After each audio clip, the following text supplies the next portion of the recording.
কোলাহল যেই এরিয়াগুলো আছে এই এরিয়াগুলো থেকে এটা হচ্ছে বেস্ট একটা প্লেস। একটা প্রবলেম মানে সৌদিতে যত কিছুই হোক না কেন, মানে কাজের প্রেশারের জন্য কেউ আসলে ওইভাবে ঘোরাঘুরি করতে পারে না। আসসালামু আলাইকুম, কি অবস্থা সবার, কেমন আছেন সবাই? Hope you are well. আমি আলহামদুলিল্লাহ ভালো আছি। সো আভাতে আজকে সেকেন্ড ডে অ্যান্ড আজকে চলে আসছি দ্য আর্ট এস্টেট রোডের মধ্যে।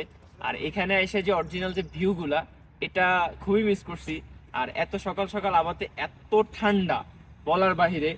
রাসেলের জ্যাকেট পরে আছি আমি, এমনিতেও ঠান্ডার তেমন কিছু নিয়ে আসি নাই। অরিজিনাল যে ভিউটা ছিল এটা নর্মালি শীতের মৌসুমে হয়, আরও যখন বেশি শীত পড়ে তখন আসে। আর আমার পেছনে যেটা দেখতেছেন এখন হালকা হালকা গাছের মধ্যে যেই পার্পল কালারের ফুলগুলো, ফ্লাওয়ারগুলো দেখতেছেন, এগুলো শুধুমাত্র এখন আপাতত আসতেছে। তো আমরা এই রোডের আরো যে ভিউগুলো আছে সেগুলো দেখবো। সো যাও যাক।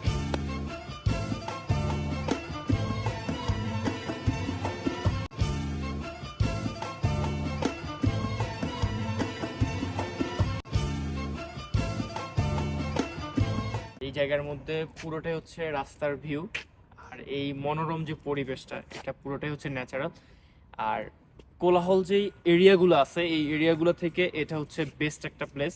এখানে মূলত ফ্যামিলি নিয়ে ঘোরার জন্য ভালো একটা জায়গা, আর ফ্রেন্ড সার্কেল নিয়ে ঘোরাঘুরি করার জন্য, সকালে মর্নিং ওয়াক করার জন্য।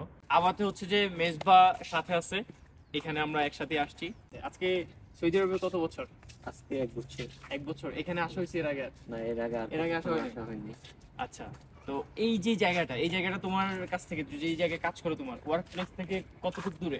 30 মিনিট। 30 মিনিট। আচ্ছা, কেন আসা হয় নাই মূলত?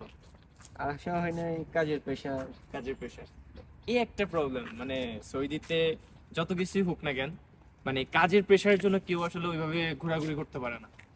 তো কেমন লাগতেছে পুরো জায়গাটা? এখানে আসার পরে ভালো লাগতেছে, অনেকদিন পরে ঘোরাঘুরি।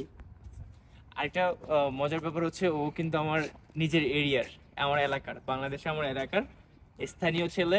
এখানে আইসা ওরে পাই আমার নিজেরও খুব ভালো লাগতেছে। সো আরো কিছু ভিউ দেখাবো আপনাদের। So let's go. এ হচ্ছে আমরা তিনজন, রাসেল, মেজবা, সবাই একসাথে। আর আমাদের পিছে পুরোটা হচ্ছে গ্রিনল্যান্ড। এ হচ্ছে ফুল প্লেস।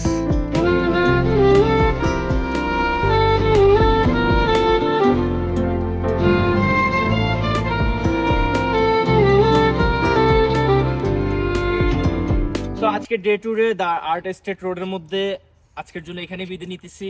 আর পুরো ভিউটা আপনাদের কেমন লাগছে এটা কমেন্ট করে অবশ্যই জানাবেন। আর ফেসবুক থেকে দেখে থাকলে ফেসবুক পেজটা ফলো দিয়ে রাখবেন, ইউটিউব থেকে দেখে থাকলে সাবস্ক্রাইব করে রাখবেন। তো আজকের জন্য এখানে বিদায় নিতেছি, দেখা হচ্ছে নতুন কোনো ভিডিওতে, নতুন কোনো ব্লগে। ততক্ষণ অব্দি ভালো থাকুন, সুস্থ থাকুন, আল্লাহ হাফেজ।